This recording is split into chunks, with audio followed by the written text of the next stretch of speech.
buenas tardes. Pues, primero gracias por la asistencia, tanto a los ponentes como sobre todo a los asistentes también a este foro. Hoy quiero dar la bienvenida a a la última jornada de este foro de medicina de precisión en endocrinología y nutrición. Creo que será pues claramente un broche de oro a estas ponencias, porque pues la selección de los ponentes que os van a comunicar esta tarde, pues yo creo que son excelentes y bueno, pues creo que a lo largo de toda la semana, pues se ha conseguido pues abordar patologías pues muy clásicas dentro de la endocrinología, pero realmente desde un enfoque creo que muy innovador y muy pues del siglo XXI y de cosas pues que realmente tienen que venir. Hoy abordaremos la nutrición clínica. La nutrición clínica pues es una disciplina que tiene unas ciertas peculiaridades que realmente hacen que sea una disciplina pues moderna y que por su idiosincrasia pues dificulta que existan evidencias clínicas muy fuertes a la hora pues tanto de los tratamientos como de otros aspectos de la nutrición. Creo, sin embargo, que tiene una gran fortaleza y que es pues fundamentalmente la transversalidad de la nutrición clínica en muchos campos de la medicina, ¿de acuerdo? Y hoy pues intentaremos abordar lo que es la nutrición de precisión desde distintos aspectos, tanto en cuanto al diagnóstico, en cuanto al tratamiento, dependiendo de las terapias, el poder avanzar un diagnóstico más perfilado, más centrado, como comentaremos en la segunda ponencia, centrado en el músculo, algo que es muy novedoso, y también pues en dos patologías o tres patologías que son claves y claramente importantes y prevalentes, no solo en el mundo de la endocrinología, sino realmente de todas las disciplinas médicas, como son las enfermedades cardiovasculares, la obesidad y, y, la diabetes. Con lo cual, pues yo creo que sin más damos paso a la primera ponencia de la tarde, que va a estar impartida por el doctor Daniel de Luis Román. Él es endocrinólogo, él es el jefe de endocrinología de la Clínica Universitaria de Valladolid, entre otros muchos aspectos, pues trabaja en la universidad y también pues dirige un centro de investigación, con lo cual pues yo creo que su ponencia pues realmente tiene un valor muy importante porque él es endocrinólogo, pero mucha de su actividad científica pues realmente tiene que ver con la nutrición y le damos paso y posteriormente pues bueno, podemos afianzar algo de los conocimientos que él nos diga con las preguntas que me podéis ir lanzando ahí en el chat para posteriormente preguntárselas. Pues nada, sin más, Daniel, buenas tardes, muchas gracias y cuando quieras. Muy bien. Pues gracias, Coral, por la invitación a estas jornadas. Gracias además por poder compartir la mesa con María y con Ana, que nos dedicamos los tres a la nutrición clínica. Yo voy a ser un poco el más transgresor de los tres, me voy a ir a una disciplina un poco frontera. Y enhorabuena por este tipo de cursos de medicina de precisión, nutrición de precisión, porque no es que sea el futuro, es que es el presente y vamos a ver si lo podemos gestionar. Entonces, bueno, como es bastante transgresora la disciplina que vamos a revisar hoy, pues la primera diapositiva casi podría ser la última, ¿no? Las referencias que utilizamos en estos momentos para dar recomendaciones nutricionales a los pacientes con riesgo cardiovascular, pues y para otras patologías probablemente ya no sean útiles. Ya no nos vale el café para todos, como dicen los americanos, one size does not fit all, pero ¿por qué? ¿Por qué nos hemos situado ahora mismo en esta frontera? Bueno, pues los pacientes con riesgo cardiovascular, cardiometabólico, nosotros seguimos manejándolos con tablas realizadas y que pueden estar perfiladas a áreas de más riesgo, de menos riesgo, con una serie de variables clínicas, epidemiológicas con las que nos sentimos cómodos. Aquí veis las conocidas para riesgo cardiovascular SCORE. Pues tienes el sexo, fuma o no fuma, la edad, los niveles de colesterol total, de tensión arterial, pueden tener sus críticas, pero es lo que estamos utilizando en estos momentos. Y luego cuando vamos a dar recomendaciones nutricionales, pues también utilizamos modelos como muy estáticos, muy generalistas, como puede ser pues esta pirámide de alimentos, de las cientos que podemos encontrar, pirámides, pagodas, depende un poco del ámbito y la cultura en la que nos movamos. Y en estos momentos de esa nutrición clásica, dietética, descriptiva, poblacional, estática, estamos entrando en la nutrición de precisión, sobre todo desde que se publicó el genoma humano. Eso ha abierto dos disciplinas dentro de este área, que es la nutrigenética, cómo nuestros genes influyen sobre lo que nosotros comemos y los eventos metabólicos, y la nutrigenómica, cómo lo que comemos influye sobre la expresión de nuestros genes. Nosotros que trabajamos en paciente obeso, pues dependiendo de los estudios, pues hasta un 70% de la variabilidad del peso puede estar relacionada con variantes genéticas que además afectan a muy variables vías metabólicas, la lipogénesis, la termogénesis, el control del apetito, la lipólisis. Y en estos momentos tenemos muchísimas herramientas muy potentes que pueden determinar el papel de estos genes en la respuesta a lo que nosotros estamos comiendo y al riesgo cardiovascular, ¿no? A la nutrigenética. De hecho, cuando pensamos en dieta y genes, ya no nos vale solo pensar y encuestar en lo que el individuo está comiendo y lo que está ingiriendo, sino que ya hemos visto en las primeras diapositivas que cada individuo tiene su bagaje genético, sus eh, alteraciones y variantes de la normalidad que van a modificar esa respuesta a la dieta, pero es que la dieta también y el ambiente puede modificar mi expresión génica mediante fenómenos de epigenética, y por tanto cada uno de nosotros tenemos una huella molecular individual y un fenotipo individual que va a marcar nuestro riesgo cardiovascular. Entonces, además, ¿en qué situación nos estamos moviendo? Pues nos estamos moviendo pues en la era del síndrome metabólico, ¿eh? Dependiendo de la disciplina que tengamos, pues trabajaremos más en la hipertensión, en la diabetes, en los eventos cardioembólicos, en la obesidad directamente, en las dislipemias, va todo unido de la mano, y cualquier serie que nosotros veamos de carga de enfermedad, el primer grupo de enfermedades que genera más carga de enfermedad son las enfermedades cardiovasculares, perdón.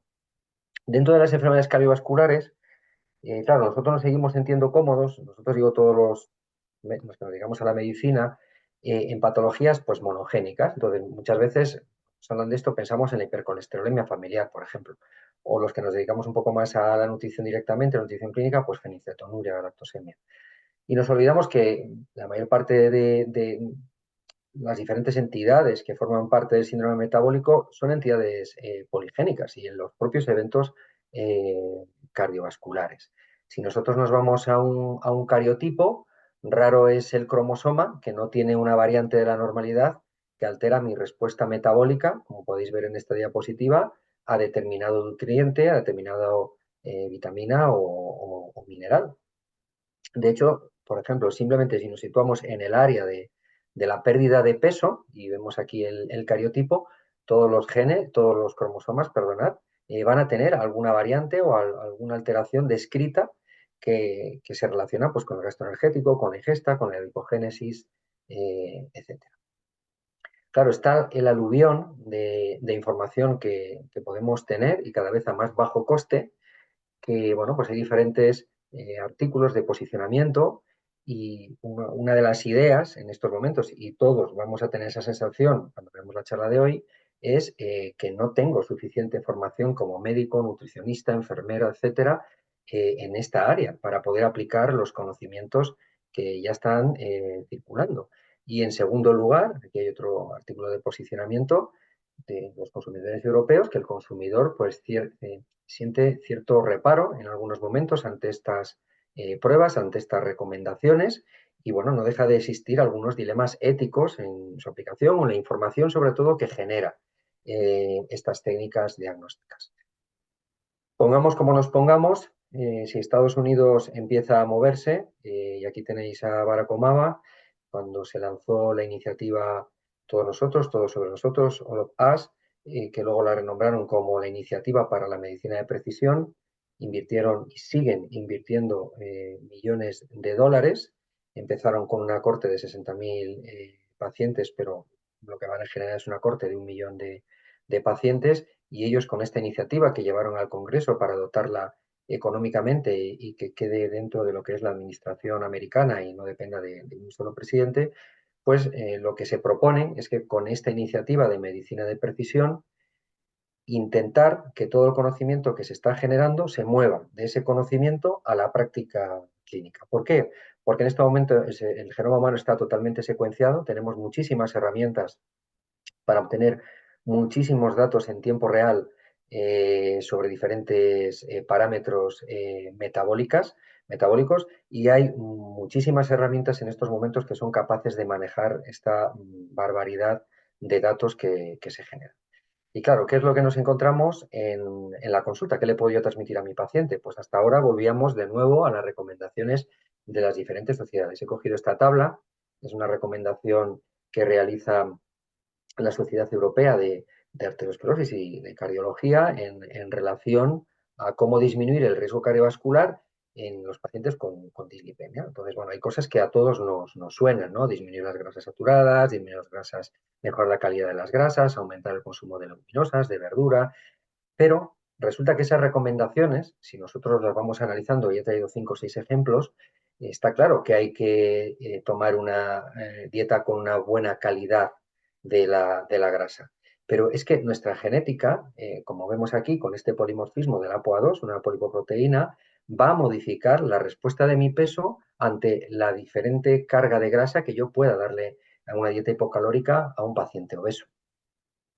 De hecho, en nuestro grupo pues, hemos visto que otro polimorfismo de otra apolipoproteína, en este caso la A1, marca mayor riesgo metabólico en el paciente obeso, y además, cuando yo realizo un tratamiento dietético de 9 meses de duración, aunque pierdan igual de peso, los pacientes que tienen el alelo de riesgo, que es el alelo G en este caso, frente a los que no tienen el alelo de riesgo, esa caída de peso en los pacientes del alelo G no se ve reflejada con una mejoría del perfil lipídico o de, por ejemplo, la resistencia a la insulina. Nos vamos a otra recomendación que manejamos todos en las consultas. Hay que disminuir los hidratos de carbono, sobre todo los azúcares de absorción rápida. Todos estamos de acuerdo, pero esta otra variante genética, en este caso es un gen que se relaciona con la diabetes tipo 2, es un gen que sintetiza un factor de transcripción que está en múltiples vías metabólicas. Bueno, pues este polimorfismo, en este caso, demuestra que cuando yo utilizo una dieta hipocalórica baja en grasa, rica en hidratos de carbono, la caída de peso en los pacientes que tienen el alelo T es muy diferente que en los pacientes que no tienen el alelo T. Estoy dando un mensaje de salud, pero no todos los pacientes responden igual en el peso. Este mismo alelo marca también la posibilidad de desarrollar diabetes y de que se disminuya la posibilidad de desarrollar diabetes en los pacientes obesos con los quintiles de ingesta de fibra. Entonces volvemos a tener como el alelo T, aunque estos pacientes realicen bien la recomendación dietética que yo les doy, como le doy a todos los pacientes, aumentar su ingesta de fibra, no van a haber disminuido su riesgo metabólico de desarrollar diabetes tipo 2. Todos estamos también de acuerdo en que la dieta mediterránea es el patrón gold estándar en cuanto a la disminución del riesgo cardiovascular. Este alelo también demuestra que los pacientes que no siguen una dieta mediterránea y no nos hacen caso en nuestra consulta, pues no todos evolucionan igual de mal. En este caso, los que tienen el alelo T y no siguen la dieta mediterránea, tienen un peor perfil metabólico en cuanto a glucosa y a perfil lipídico, y si le seguimos en el tiempo, tienen más eventos cardiovasculares. Aquí a la izquierda son los que no realizan la dieta mediterránea, y los que tienen el alelo T, pues desarrollan mayores eventos cardiovasculares. También en nuestras consultas lanzamos la recomendación de aumentar el consumo de cereales enteros, de leguminosas, pero no todos los pacientes van a responder igual. Esta es otra polipoproteína, la POA5, y en este caso, con el polimorfismo 1131, los portadores del alelo C, que no siguen una recomendación de tomar cereales, por así decirlo, enteros, y toman pues más, por ejemplo, arroces refinados, su perfil metabólico empeora, en este caso medido como triglicéridos. Estos datos son también de pacientes de nuestra comunidad autónoma. Los que portan otro polimorfismo también del ApoA5 tienen mayor riesgo metabólico, y ante un tratamiento con una dieta baja en calorías con perfil mediterráneo, también su respuesta es menor en cuanto a la mejoría de los triglicéridos y de la resistencia a la insulina. Pudimos demostrar en este artículo. Pasamos a otra recomendación, y es coma usted varias piezas de fruta a lo largo del día y varias raciones de vegetales. Hasta ahí todo correcto, ¿eh? Pero, por ejemplo, tenemos una proteína, la paraxonasa, que actúa modulando la oxidación de las lipoproteínas, que un polimorfismo en el gen que codifica esta proteína va a modular el efecto beneficioso que puede tener este consumo de vegetales y de frutas en nuestro paciente. Y como podéis ver, los pacientes con el alelo G, el mayor consumo de frutas y verduras a lo largo del día no tiene un efecto tan beneficioso como si no porta este alelo de riesgo. Tanto los eventos isquémicos cerebrales como los eventos lacunares, pues no mejoran, de hecho van empeorando a lo largo del seguimiento de la corte. Esto se puede complicar pues hasta el infinito, porque también tenemos genes que modulan mi respuesta metabólica en función de si yo soy un comedor temprano o un comedor tardío, que habitualmente se pone el corte en los anglosajones a las 15:00. Entonces aquí, en este polimorfismo del gen clock, que modula un poco pues, el apetito, la ingesta, el gasto metabólico a nivel central, la pérdida y la caída de peso ante una dieta hipocalórica es diferente, dependiendo del polimorfismo. Pero ya no me voy a un polimorfismo con expresión a nivel central.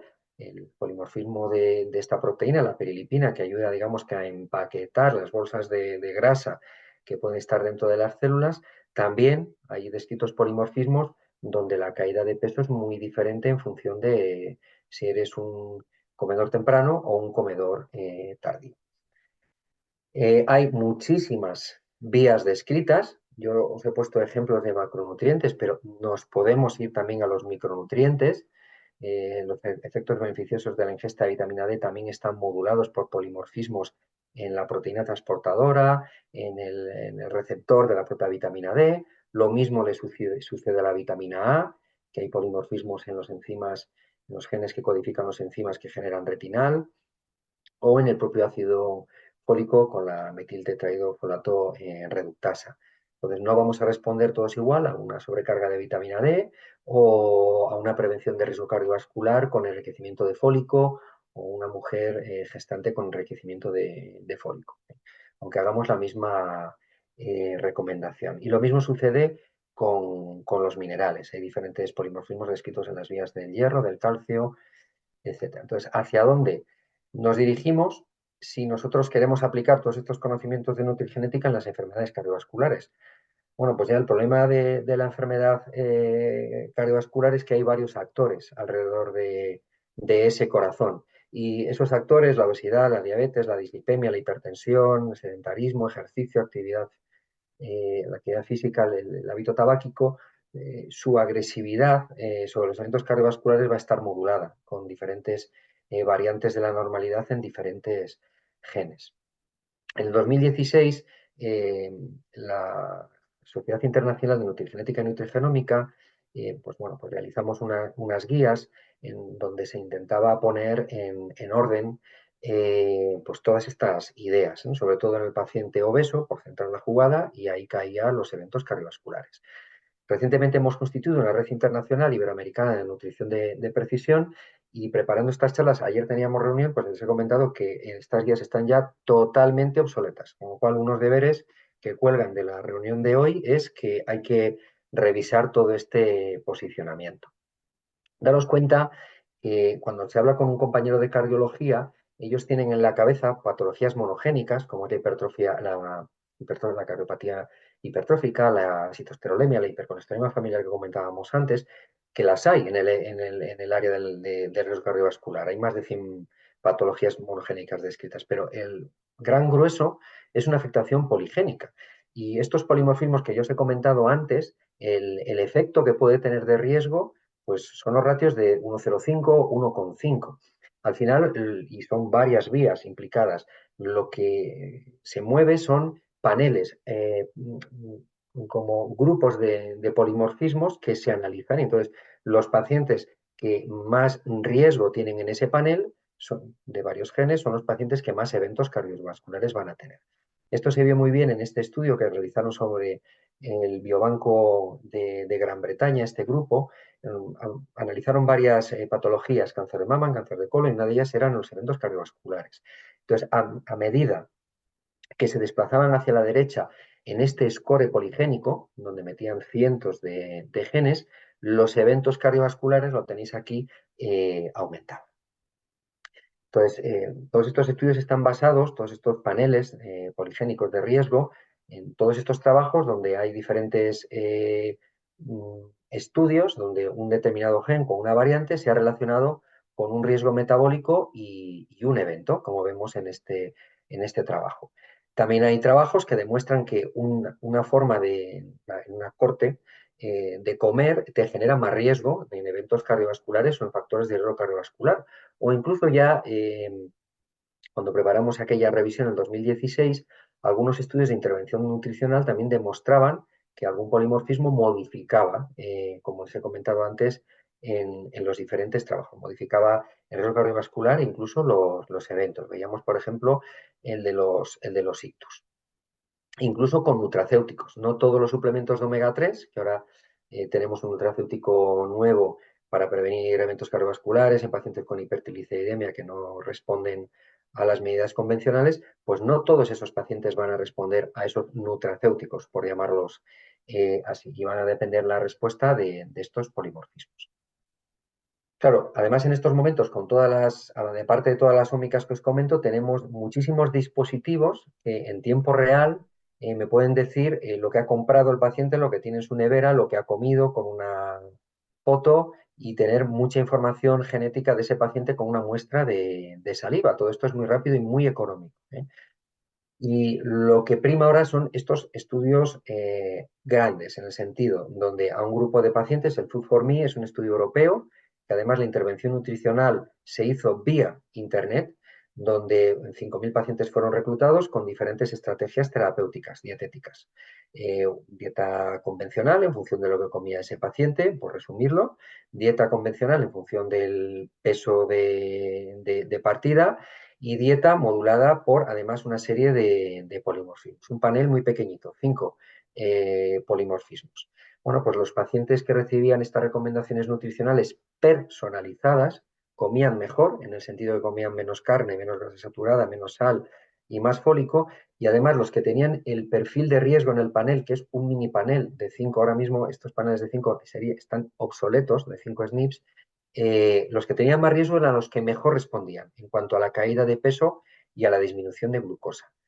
Hay muchos más estudios. Por ejemplo, algo que nos preocupa a los endocrinos que nos dedicamos a la obesidad es el largo plazo en el paciente obeso. Bueno, pues este grupo griego lo que demostró es que cuando daba o administraba una recomendación dietética personalizada en función de un panel de genes, en este caso 20 genes, la pérdida de peso a 300 días, que es lo que nos preocupa más allá del tercer sexto mes, era superior en los pacientes que habían recibido recomendaciones dietéticas personalizadas.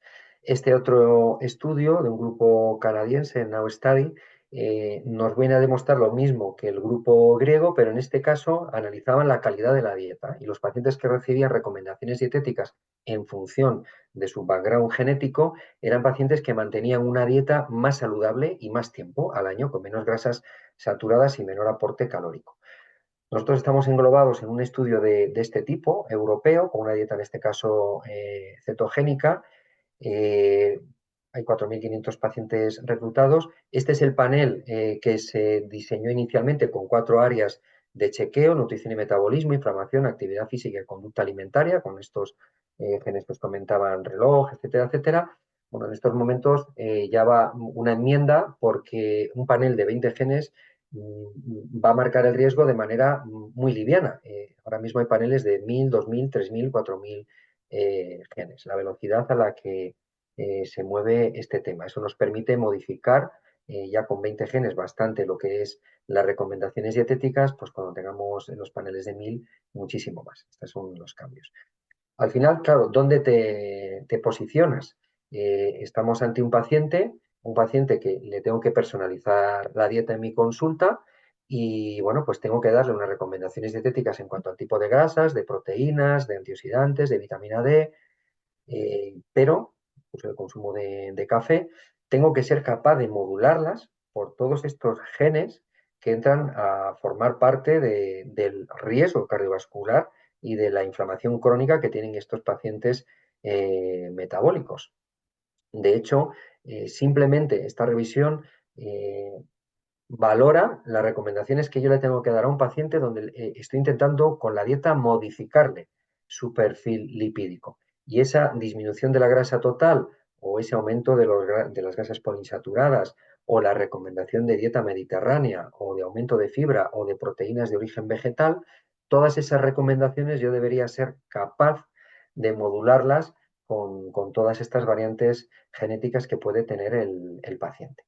Entonces, en estos momentos, nuestro paciente está así. Él estaba comiendo tranquilamente y nosotros somos capaces de obtener muchísima información sobre su ingesta en tiempo real, muchísima información sobre su control de tensión, su control de glucosa, perfil lipídico también en tiempo real.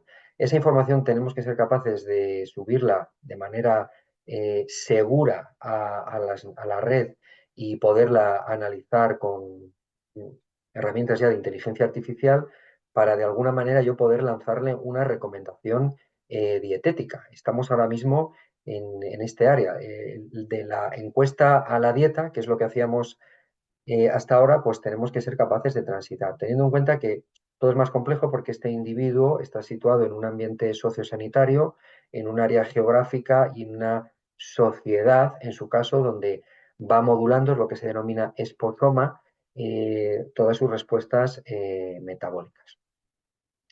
Sigue habiendo mucho dilema si vamos al plato saludable, si nos quedamos con las pirámides, las debilidades del plato saludable de la Universidad de Harvard. Bueno, pues igual nos tenemos que empezar a olvidar del plato saludable y vamos a tener que ir al plato de la nutrición de precisión, donde además de nuestros alimentos entra la nutrigenómica, entra la metabolómica, entra la microbiota, entra la inteligencia artificial y bueno, pues es un campo de rápida evolución, donde lo que eclosionó fue la nutrigenética y la nutrigenómica, pero ahora mismo somos capaces de obtener muchísima información sobre los comportamientos de compra y de alimentación de nuestro paciente, sobre su huella metabolómica, sobre la metagenómica, sobre su microbiota, actividad física, ritmo circadiano, y hay estudios en marcha y estudios ya con resultados en todas estas áreas. En esta revisión, donde hablan que esto es el pasado, realmente seguimos practicando esta medicina con el paciente enfrente. Ahora tenemos mucha información que no está integrada en la rutina asistencial, está en protocolos de investigación o en circuitos más de clínicas privadas en cuanto a esta información genotípica de microbiota, etcétera.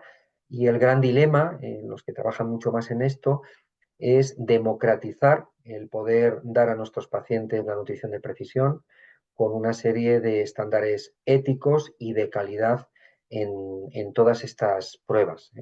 Y ya para ir acabando y no pasarme mucho, pues la nutrigenética en el área de los pacientes de riesgo cardiovascular, yo me atrevería a decir en toda la nutrición, pues ha venido para quedarse.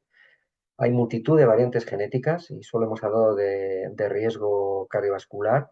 Ahora mismo las herramientas son scores de riesgo poligénico.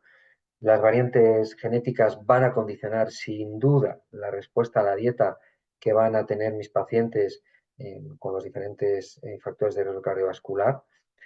Ahora mismo estas tablas de recomendaciones dietéticas que realizamos desde las sociedades científicas pues están obsoletas, las tenemos que seguir utilizando porque no tenemos otra herramienta, pero debemos ser capaces de modularlas en función del perfil del paciente. Aquí nos falta muchísima regulación en cuanto al proveedor de esta información, a los estándares de estos scores de nutrigenética, la democratización del uso de estas tecnologías, estándares éticos, manejo de la información en la nube.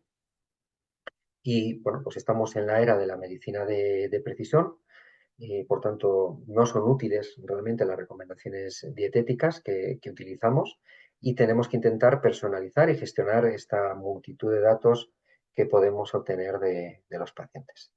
Y nada más. Muchas gracias y a vuestra disposición para las preguntas que me queráis realizar. Bueno, Daniel, pues muchísimas gracias. Creo que nos has dejado un poco impresionados de más con todo esto creo que es un tema realmente fascinante, o al menos a mí me lo parece. Y sí que, bueno, pues yo tengo unas cuantas cuestiones que no quería, bueno, pues aprovecharme de ti, como todos los que estemos escuchando, para que bueno, pues nos alumbres un poco en esta medicina del futuro. Pero yo creo que todos los que estamos aquí queremos esa medicina del futuro. ¿Tú ves bueno, en un futuro cercano o muy lejano en que esto se pueda aplicar? Realmente yo creo que una de las cosas importantes, estamos viendo que la utilización y los estudios genéticos cada vez de lo que esto era hace unos años a la posibilidad de aplicarlo en otras patologías, y viendo pues que realmente, como tú has indicado, la principal causa de muerte es la enfermedad cardiovascular, y dado que estos análisis pues realmente son complejos, son costosos, pero necesitaríamos hacerlos solo una vez en la vida. ¿Vosotros en vuestro foro crees que esto realmente vamos a poder utilizarlo? Porque todo lo que dices y tiene una justificación evidente en lo que supone la carga de mortalidad y de gasto sanitario que tienen todos estos pacientes con estas patologías cardiovasculares. Bueno, pues tenemos varios problemas. El primero es que ya no es tan costoso y como ya no es tan costoso, con una muestra de saliva, de hecho hay varios de los posicionamientos eh, tratan con un acrónimo que es la nutrigenética directa al usuario. Entonces, el usuario muchas veces se te presenta en la consulta con un panel de nutrigenética realizado en la consulta privada y con unas recomendaciones dietéticas. Entonces, en estos momentos la tecnología no es tan costosa, ¿vale? Y es muy sencilla porque con células de la mucosa oral y un bidón las envías en un sobre y, vamos, me atrevería a decir que hasta por Amazon puedes recibir hasta tu test de nutrigenética. Entonces, la tecnología ahora mismo no es cara. El tema es cómo soy capaz de procesar esa información, no solo de la nutrigenética, sino de la metabolómica, de la metagenómica, etcétera, en el mismo paciente. Para eso necesitamos herramientas muy potentes de inteligencia artificial, que en el sistema público de salud con el que trabajamos la mayoría, pues van a tener van a entrar un poquito tarde por las restricciones de salud que tiene el acceso a los datos de la Ley de Protección de Datos, ¿no? Pero la tecnología está ahí y económica. Y luego, la tercera barrera viene en que, claro, tengo que estar muy bien formado, que era uno de los miedos que aparecía en los posicionamientos, para ser capaz de lanzar información a mi paciente en función de eso, ¿no? Entonces, nosotros lo que hemos visto en este estudio europeo que os comentaba, que al año y medio, 2 años de tener 4.000 y pico pacientes, ahora se hará el análisis intermedio. Lo primero es que hay que hacerlo con Machine Learning porque es imposible manejar todos los datos, pero que la tecnología ya se ha quedado caduca. Por el mismo precio más económico vas a tener un marcaje más amplio de los pacientes. Entonces, necesitamos herramientas potentes para manejar la información y preparación por nuestra parte para luego dar mensajes de salud, ¿de acuerdo? Y bueno, pues eso es tiempo. Fundamentalmente ahora es tiempo y herramientas potentes de análisis. Un par de cuestiones así concretas. Supongo que la dieta de ayuno modificada tan en boga hoy en día, bueno, y con últimos hallazgos que hemos tenido en últimas publicaciones, ¿no? Que parece que hay en escenarios médicos en las que puede no ser beneficiosa. La respuesta a estas dietas de ayuno modificado tiene que ver algo con estos polimorfismos o estos eh, genes que has indicado. Sí, sí, porque la dieta bueno, la dieta de ayuno ya sabes que hay, porque yo que hay varias con diferentes periodos de ayunos a lo largo del día o de días, ¿no? Simplemente los genes clásicos, el clock y la perilipina, pues ya con esos dos ya tienes un marcado de respuesta. En estos momentos no hay grandes estudios de nutrigenética en la dieta de ayuno. Los habrá, sin duda, y sin duda encontrarán resultados, ¿no? Y les va a tocar realizar también paneles de respuesta. Dentro de todas las patologías sobre las que has hablado, pues sobre todo obesidad, ¿no? Digamos, grandes enfermedades, obesidad, diabetes, metabolismo lipídico. ¿Tú dentro de qué campo crees que puede tener más interés de todo lo que has estudiado, ¿eh? En Pues cuanto en a la estos, prevención o el tratamiento mediante la nutrición? En estos momentos, sin duda, yo apostaría por la obesidad. De hecho, apostaría primero, bueno, porque trabajamos con estos pacientes y bueno, hemos hablado de nutrigenética, pero también podríamos hablar de farmacogenética y la respuesta a los análogos de GLP-1 es diferente en función del background genético de cada paciente.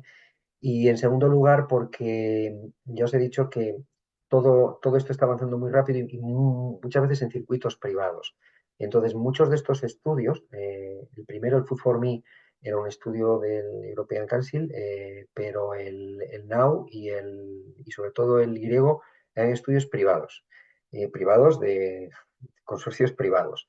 El paciente obeso es un paciente con una prevalencia brutal y un target muy entre comillas, goloso, importante para estas compañías y para dar mensaje. Y aparte que debemos ir al principio eso sí que no ha cambiado en el discurso de los médicos. Tenemos que ir al principio de la patología, es la obesidad. No puedo ir ya al evento cardiovascular al final, debo ir, pero tengo que ir al paciente obeso y a su riesgo metabólico. Entonces, sin duda es el nicho. Nosotros es en donde estamos trabajando. Si quieres comentar algo más para cerrar la sesión o damos paso No, ya. nada, simplemente nada, agradeceros la invitación y bueno, pues es un área de interés que vamos a ver cómo somos capaces de manejarlo en la práctica clínica real, si no nos arrolla toda Tendremos esta que irnos información. adaptando y desde luego lo que sí que parece necesario, pues también personal sanitario con más formación en genética y en poder interpretar pues realmente esa información que a veces te aportan cuando haces una solicitud de un estudio genético, que realmente pues es una información que te desborda y que no estás científicamente a veces preparado, ¿no? Cuando Mm, sí que recibes un diagnóstico y te dicen, tiene una enfermedad monogénica, bien, ¿no? Que tú dices, como mm, ves, son muy poco prevalentes, pero cuando te viene todo ese otro resto de información, pues es mm, complejo de interpretar. Y necesitamos, pues bueno, formación también en esta materia, pero por lo menos la inquietud de saber que es algo que está ahí y que puede ayudar, pues, y como tú has dicho, aparte de lo que es la respuesta, a fidelizar los pacientes en lo que es el abordaje y el mantenimiento de las pautas de terapia nutricional, de tratamiento dietético, que yo creo que es lo más importante y uno de los hándicaps de los pacientes en este sentido, ¿no? El engancharse cuando ven que es algo realmente es algo personalizado y evidentemente eso para los usuarios pues sería muy interesante. muy bien, pues totalmente de acuerdo contigo y muchas gracias por invitarme a vuestro foro de medicina de precisión. Muy bien. Bueno, pues avanzamos, gracias Daniel, avanzamos en la tarde y tenemos pues la siguiente ponencia, nos la va a dar la doctora María Ballesteros Pomar. María también es endocrinóloga con un campo muy extenso de trabajo en lo que es la nutrición clínica. Ella es la jefa de servicio del Complejo Asistencial Universitario de León y bueno, pues nos va a hablar de algo también, medicina de nutrición, pues yo creo que sobre todo también centrado un poco en lo que es también en el diagnóstico, ¿no? Y también en el tratamiento, digamos, las nuevas perspectivas en el tratamiento nutricional de la obesidad y enfocándonos directamente al músculo. El músculo en los últimos años es un protagonista esencial de nuestro ámbito de estudio y de terapia en pacientes, pues sobre todo pues, con obesidad fundamentalmente. Buenas tardes, María, y muchas gracias por adelantado. Muchas gracias, Coral. Muchas gracias a todos por estar aquí en esta, parece que última tarde de primavera antes de que vuelva el invierno. Es un placer para mí estar aquí, os agradezco mucho la invitación. Y es un placer además estar hablando de dos cosas que se unen y que me encantan, que es el abordaje de la obesidad y lo que el músculo supone de cambios en cómo vemos la obesidad. Por supuesto, tenemos que hablar de obesidad. Hace unos días ha sido el Día Mundial de la Obesidad y es algo que nos va a llevar, que ya nos lleva por delante porque la prevalencia es enorme y como veis en la diapositiva se espera que entre el 2020 y el 2035 la prevalencia de obesidad en edad de adultos aumenta un 60%. Por tanto, tenemos un problema muy serio que abordar. Y este problema muy serio vamos a juntarlo con otro de nuestros retos en salud, que es el envejecimiento. De manera que las dos cosas van a suponer un reto de salud todavía mayor en una condición que empezamos a identificar hace no demasiado tiempo y que sabemos que tiene repercusiones clínicas evidentes, que es la obesidad sarcopénica. Hasta hace no demasiado tiempo no distinguíamos la composición corporal de nuestros pacientes con obesidad. Ahora sabemos que tan importante como el exceso de grasa va a ser también esa unión con la baja masa muscular y baja función muscular, porque conlleva discapacidad, complicaciones y afecta a la supervivencia. Y tenemos unos criterios diagnósticos que se han establecido por un consenso de las sociedades europeas, tanto de obesidad como de nutrición clínica. Nos preocupa la obesidad sarcopénica porque en esa conjunción del nombre y el apellido, pues por su parte de obesidad nos preocupa por lo que supone de mayor riesgo de enfermedades cardiometabólicas y también de neoplasias por esta resistencia a la insulina. Por la parte de la sarcopenia, por lo que supone de osteopenia, osteoporosis, riesgo de caídas, discapacidad no solo física, sino también mental. Y la combinación de las dos cosas en esta identidad de la obesidad sarcopénica sabemos que supone para los pacientes un mayor riesgo de hospitalización y de institucionalización, una mayor vulnerabilidad en general, que fue algo que aprendimos especialmente durante la pandemia por SARS-CoV-2, que eran pacientes con mayor posibilidad de tener complicaciones graves y necesitar ingresos y ventilación mecánica y un aumento global en la mortalidad.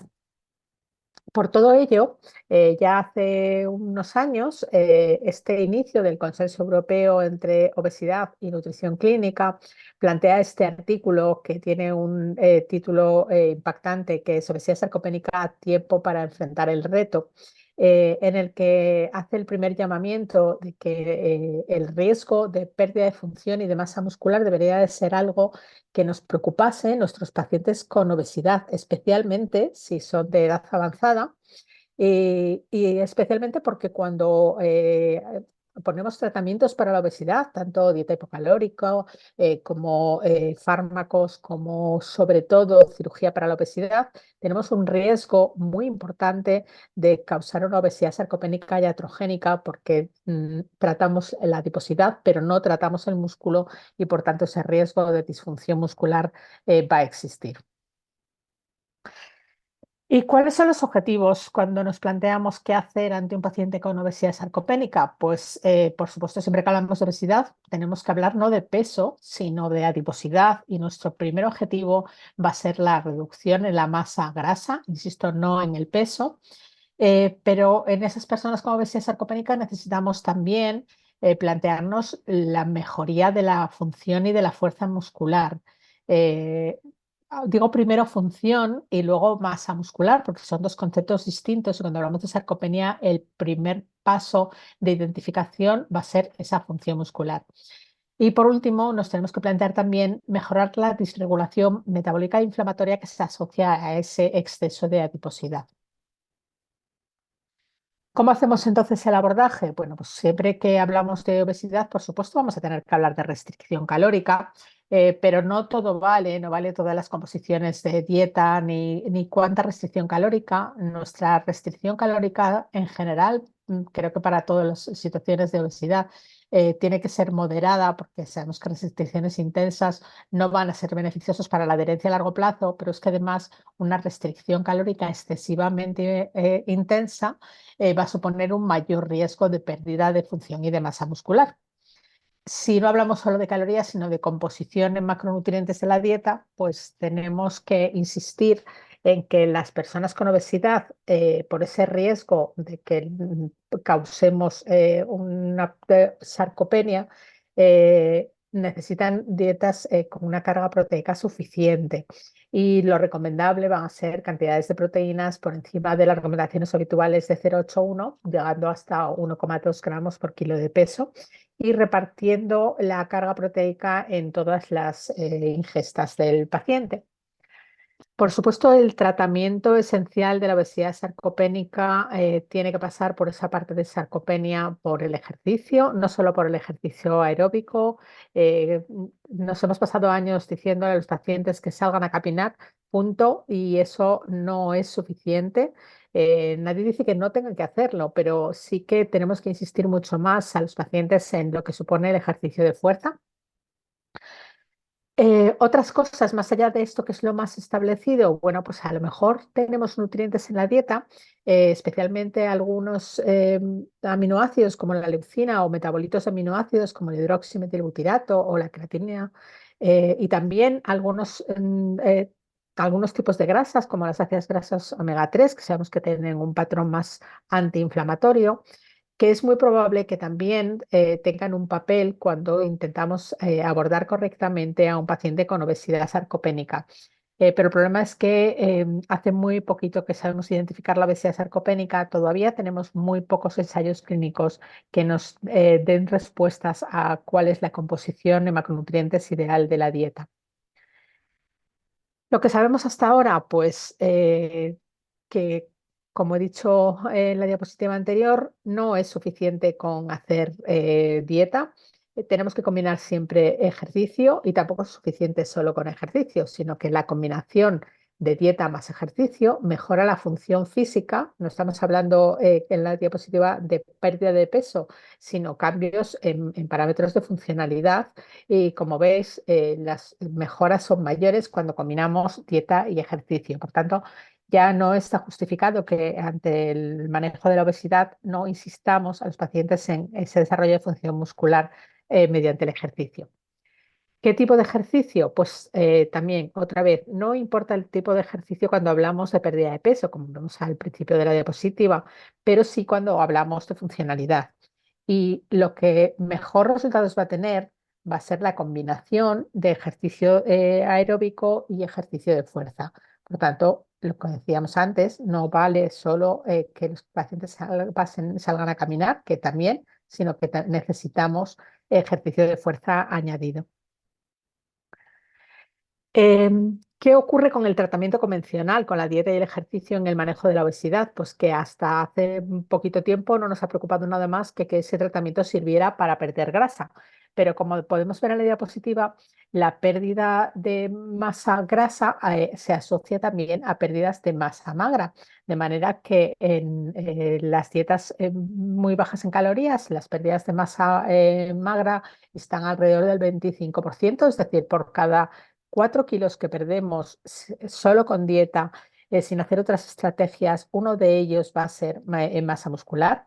Cuando hablamos de dietas hiperproteicas, esta pérdida de masa muscular va a ser un poquito menor, como vemos, pero hay algunas estrategias terapéuticas que utilizamos en obesidad, como los fármacos o como sobre todo la cirugía bariátrica, que tenemos que tener en mente que nos van a suponer un mayor riesgo de pérdida de masa muscular para los pacientes. Respecto a las dietas, esto ya es un metaanálisis muy antiguo, pero para confirmar esto que estamos diciendo, que la media de pérdida de peso en los estudios es que el 25% de la pérdida de peso va a ser masa muscular esquelética y esto no es deseable. En estos mismos metaanálisis que nos dicen esto, lo que también nos dicen es que El ejercicio per se no supone una pérdida de peso significativo, y la restricción energética solo con dieta sí que conlleva una pérdida de masa libre de grasa, que en el 81% de los pacientes va a ser mayor del 15%, es decir, muy relevante. Pues confirmamos lo que llevamos diciendo unos minutos, que la mejor estrategia va a ser añadir a esa restricción energética ejercicio, porque en vez de producir esa pérdida importante de masa libre de grasa en el 81% de los pacientes, pues lo vamos a dejar solo en el 39% de los pacientes. Pero aún así tenemos que seguir atentos a estas pérdidas de masa muscular. Como decía antes, cuanta más carga proteica vaya a tener la dieta, menos riesgo vamos a tener de pérdida de masa muscular, de manera que aquí podemos ver lo que ocurre con los cambios en los porcentajes de masa grasa, tanto en kilos como en porcentaje. Si utilizamos dietas por encima del 25% de proteínas, la pérdida de grasa va a ser mayor y la pérdida de masa muscular va a ser menor.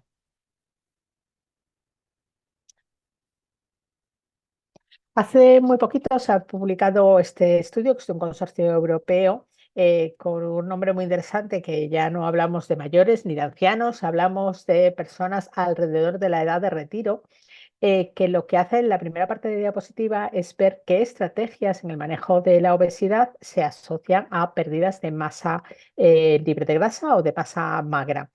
Y lo que establece es que la disminución de la masa grasa se produce con casi cualquier cosa, con la restricción energética, más cualquier ejercicio o con un aumento de ingesta proteica, pero que esa restricción energética por sí sola se asocia a pérdida de masa muscular. Y para que aumente la masa muscular, ninguna estrategia dietética, ni siquiera la hiperproteica, va a ser especialmente importante, y es imprescindible el ejercicio mixto. Pero en la segunda parte del metaanálisis, que podemos ver abajo, tiene una cosa mucho más interesante, que lo que hacen, bueno, pues cuando nos planteamos al paciente, nos decimos: a este quiero que pierda grasa, y a este quiero que que gane masa muscular. No, nuestro paciente necesita todo eso. Nuestros objetivos, como he dicho antes, son varios, que queremos juntar todo. De manera que lo que hacen en esta segunda parte del metaanálisis es ver qué son las estrategias más importantes si priorizamos y decimos eso: quiero que los pacientes pierdan grasa, mejorando función y masa muscular, disminuyendo grasa visceral. Con todo eso, la estrategia más eficaz para este resultado clínico combinado es la combinación de restricción energética con entrenamiento de fuerza o ejercicio mixto y alta contenido proteico. De manera que los autores concluyen diciendo que los profesionales sanitarios implicados en el tratamiento de personas con obesidad, todos, médicos, dietistas, preparadores físicos, deben de ser conscientes de que una dieta de restricción energética por sí sola puede contribuir a la obesidad sarcopénica en estas personas cercanas a la edad de jubilación. Por tanto, ¿qué debemos hacer? Restricción calórica adecuada, dirigida a una pérdida de peso no superior a medio kilo a la semana. Y aquí tenemos que tener especial cuidado con las dietas milagro, con el uso de fármacos que pueden ocasionar pérdidas de peso mayores, y especialmente tras la cirugía bariátrica, en los primeros meses especialmente, que debemos asegurar esa ingesta proteica preferentemente superior a 1,2 gramos por kilo de peso. Y que el ejercicio no solo vale caminar, necesitamos también aprender como médicos a prescribir ejercicio y apoyarnos en nuestros compañeros de ciencias de la educación física, porque necesitamos también hacer esta prescripción. Y los tres, dieta, ejercicio y proteínas, van a ser necesarios para optimizar la retención de masa muscular. Otros nutrientes, fármacos, pues tenemos mucho camino todavía por recorrer.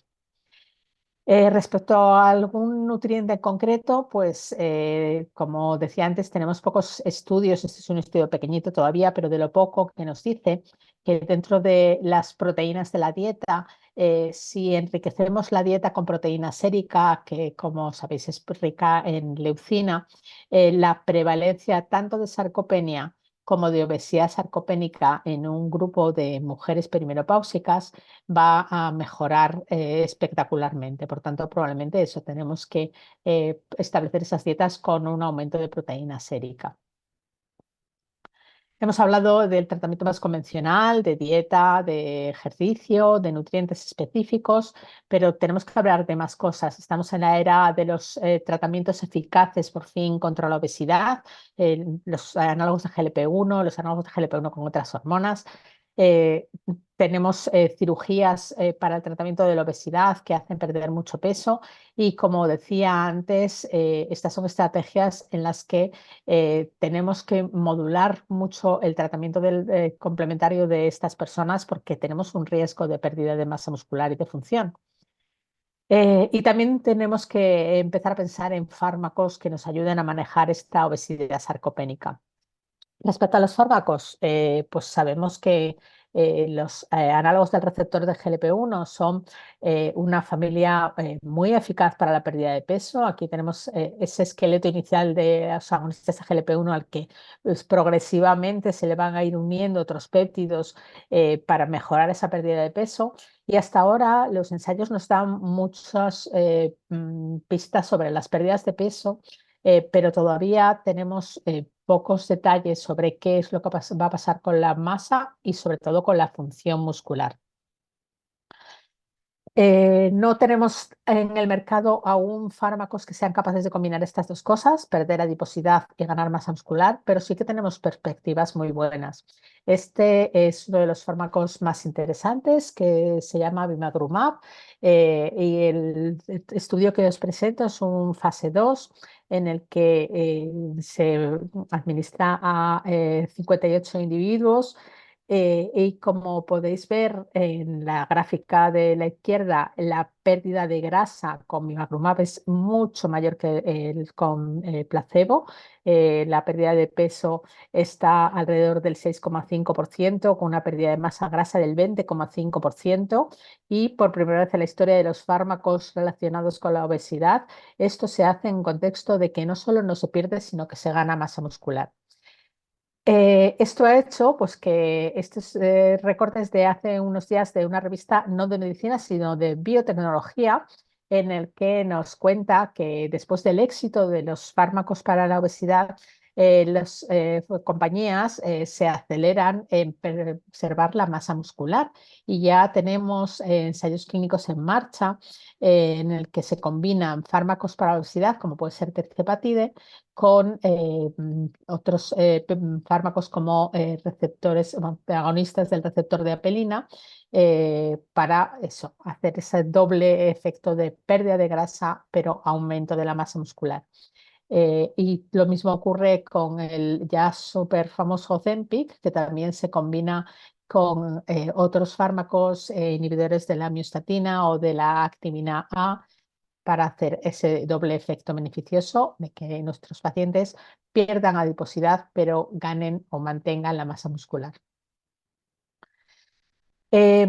Hasta ahora, como os he dicho, no tenemos muchísimas respuestas para lo que ocurre en la obesidad sarcopénica porque es una entidad de reciente reconocimiento y hay un grupo europeo que inicialmente se encargó de desarrollar esos criterios diagnósticos, pero que todavía seguimos trabajando no solo en la aplicación de los criterios diagnósticos que se han propuesto, sino en estas preguntas todavía sin respuesta clara sobre qué tipo de dieta es el más específico y el más personalizado para tratar la obesidad sarcopénica, qué tipo de nutrientes, cuáles son las recomendaciones específicas sobre ejercicio, cuál es el papel de otras terapias como la electroestimulación, los fármacos en proyectos, el papel de la cirugía bariátrica. Seguimos todavía contemplando la obesidad sarcopénica como un conjunto, pero después de la charla de Daniel de hace un momento, está claro que este es otro de los campos en los que tenemos que personalizar, no sé si genéticamente o con otros tipos de fenotipado de los pacientes, pero todavía hay muchas cosas que tendremos que aclarar. Así que es el tiempo de cambiar nuestras perspectivas sobre la obesidad, no solo por la altísima prevalencia, sino también por todo lo que vamos aprendiendo de la importancia de la composición corporal y de muchas cosas más que van a hacernos cambiar nuestro enfoque sobre el manejo de la obesidad y van a hacer necesario que lo personalicemos para cada paciente. Y la obesidad no es culpa del paciente, aunque sí sea su responsabilidad. Es el momento de pensar también en cuál es nuestro papel como médicos, como dietistas, como profesionales sanitarios y enfrentar este reto de la obesidad y especialmente de la obesidad sarcopénica que ya tenemos. Muchas Bueno, gracias y encantada de contestar a vuestras preguntas. bueno, muchísimas gracias María, porque tu presentación tiene el valor añadido que tú has participado en ese consenso europeo sobre el abordaje y el diagnóstico de la obesidad sarcopénica, con lo cual, pues bueno, pues tu información es súper valiosa. Yo esperando si hay alguna pregunta de nuestros compañeros y que se me ocurre así como a bote pronto. ¿Cuál considerarías tú, ¿no? Pues tú ya tienes muy interiorizado, pues hay personas que a lo mejor no se tiene tan interiorizada este concepto de la obesidad sarcopénica, así a grandes rasgos, en qué pacientes debiéramos, porque posiblemente en muchas de las consultas o donde se atiende a personas con obesidad, pues siempre no se tienen todas esas herramientas, a veces todo ese tiempo para poder afinar en lo que es el diagnóstico específico de la obesidad sarcopénica y del grado, pero en qué escenarios se debieran sospechar, escenarios muy habituales, ¿no? Debiéramos saber visualizar cuando la persona está entrando por la puerta y dices aquí hay una obesidad sarcopénica, aunque yo no lo pueda evidenciar, ¿no? Yo creo que eso siempre nosotros lo tenemos muy interiorizado porque estamos muy acostumbrados, ¿no? A ver personas con obesidad. A tu parecer, ¿en en qué caso no se nos debiera escapar este diagnóstico, aunque no tengamos herramientas ni números para identificarlo? Pues uno de los escalones del consenso de diagnóstico, el primer escalón, por supuesto, es el cribado, ¿no? Y ahí eso sí que es algo que están en eso, bajo el prisma de cualquier profesional sanitario, porque luego lo otro demás puede ser un poco más complicado y ahora lo comentamos, pero ese primer paso de cómo diagnosticar, pues bueno, creo que tenemos claro cómo hacer el cribado de obesidad, el cribado, es decir, la detección inicial, que lo vamos a tener que hacer con herramientas que tenemos al alcance de todos, que es el peso, la talla y el índice de masa corporal, que aunque no sea lo ideal, es cómo podemos hacer este primer escalón de detección. Y si esa persona con obesidad además tiene baja función muscular, pues ya tenemos que pensarlo. ¿Y cómo sé yo por qué tiene baja función muscular? Pues yo siempre digo que la obesidad sarcopénica se diagnostica si sales a llamar a los pacientes y ves cómo se levantan de la silla de la sala de espera y a qué velocidad van hacia tu consulta. Esos pacientes los que pasan varios segundos hasta que consigues que se levante y que vayan a verte, pues ahí ya pues tener una primera aproximación solo visual de que a lo mejor esa persona tenemos que buscar un poco más en su función muscular. Cuando estamos en una consulta especializada, pues vamos a tener, como dices, herramientas más para valorar función, pues dinamómetro u otras cosas, pero cuando no estamos en una consulta especializada, pues el test de las sentadillas, es decir, hacer que el paciente se levante y se siente de la silla y contar cuánto tiempo utiliza para levantarse y sentarse 5 veces, eso normalmente está alrededor de los 12, 15 segundos, o sea que no te quita mucho tiempo la consulta clínica y es un primer diagnóstico de baja funcionalidad muscular. Siguiente paso, diagnóstico de la masa muscular. Lo mismo, consulta especializada, vamos a poder hacer una composición corporal con el método que sea. En consulta no especializada, pues algo tan fácil como la medida de la pantorrilla nos va a pedir a poder permitir vigilar un poco si nuestro paciente tiene baja masa muscular también. O sea que con herramientas fáciles, pero sobre todo con pensar en ello, en eso de cómo nuestro paciente con obesidad se mueve y va hacia nosotros, creo que podemos hacer un primer paso de detección.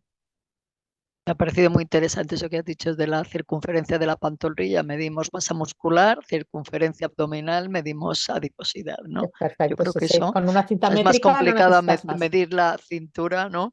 Que Sí, medir la pantorrilla realmente. Y claramente. es muy fácil de estandarizar. Un aspecto que yo creo que también dentro ahora mismo de la diversidad en lo que es los comportamientos nutricionales de los pacientes, hablas de proteína, de carga de proteína en la dieta, del reparto, ¿no? Como dices, sí que hay que intentar repartir en las 3 ingestas principales, ¿no? La misma cantidad de proteína, ¿no? Eso yo creo que sí que es un mensaje también importante hacer, ¿no? Que va un poco en contra de lo que es tradicionalmente nuestra dieta mediterránea, ¿no? Que hay que variarla un poco quizá en el tratamiento de la obesidad sarcopénica, ¿tú crees? Y en cuanto a lo que es la proteína, origen de proteína, sí que hablas de la proteína de suerolacto, ¿no? La mejor, digamos, la que con más beneficios en el abordaje de la sarcopenia, pero bueno, en lo que es una dieta natural normal, proteína vegetal, proteína animal, digamos que hay diferencias en cuanto a la respuesta. Pues un poco depende de la situación en la que estemos. Yo creo que no es lo mismo prevenir que tratar, como siempre. Si hablamos de prevención de la obesidad sarcopénica, desde luego seguimos en el campo de la dieta mediterránea en general, y en ese contexto, la proteína vegetal va a tener beneficios respecto a la proteína animal, sin olvidarnos de que también la proteína animal es importante. Cuando no estamos en contexto de prevención o de salud pública, sino en contexto de tratamiento ante una persona que ya tiene una obesidad sarcopénica, hay que tener en cuenta la peor biodisponibilidad de la proteína vegetal y por tanto tenemos que hacer un esfuerzo por utilizar proteínas de la mayor calidad posible. Dentro de proteínas en general, pues la proteína animal va a tener un papel mucho más relevante en tratamiento. Y dentro de la proteína animal, pues los poquitos estudios que tenemos, pues apuntan un poco a que la proteína de suero lácteo puede ser beneficiosa. Que no hace falta ir al gimnasio a comprar polvos de proteínas, que simplemente aumentar en la ingesta de donde sale la proteína del suero lácteo, que es los lácteos, que eso nos va a dar eso, proteína, nos va a dar calcio, que también es un nutriente importante para el músculo y puede ser beneficioso. Sí, María. Respecto a los nutrientes específicos y la posibilidad, digamos, de utilizar, digamos, los distintos metabolitos de vitamina D, da igual un tipo de metabolito, da igual otro. Ahí ya, digamos, ¿hacéis alguna recomendación especial o digamos que en ese sentido todavía, como en otros campos, tenemos que ser cautos a la hora de hacer alguna recomendación específica? Pues uno de los problemas es que eso, llevamos muy poquito tiempo con los criterios diagnósticos, por tanto, todo lo anterior a 2021, los estudios no son comparables porque no estamos midiendo lo mismo, y tenemos pocos estudios específicamente dirigidos a obesidad sarcopénica. Por tanto, lo que se hace hasta ahora es extrapolar un poco lo que pasa para sarcopenia en general.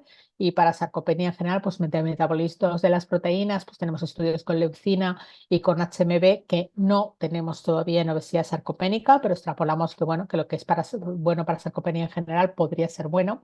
Y lo mismo ocurre con la vitamina D. No hay estudios específicos con obesidad sarcopénica que hagan que evidencien una mejora clara. Extrapolamos lo que sabemos de sarcopenia, que parece que sí que es beneficioso, pero lo poquito que hay, que son estudios con pequeño número de pacientes, parece que la deficiencia de vitamina D es mucho más relevante en sarcopenia que en obesidad sarcopénica. Probablemente el efecto sea menos, pero bueno, creo que nos queda mucho que aprender.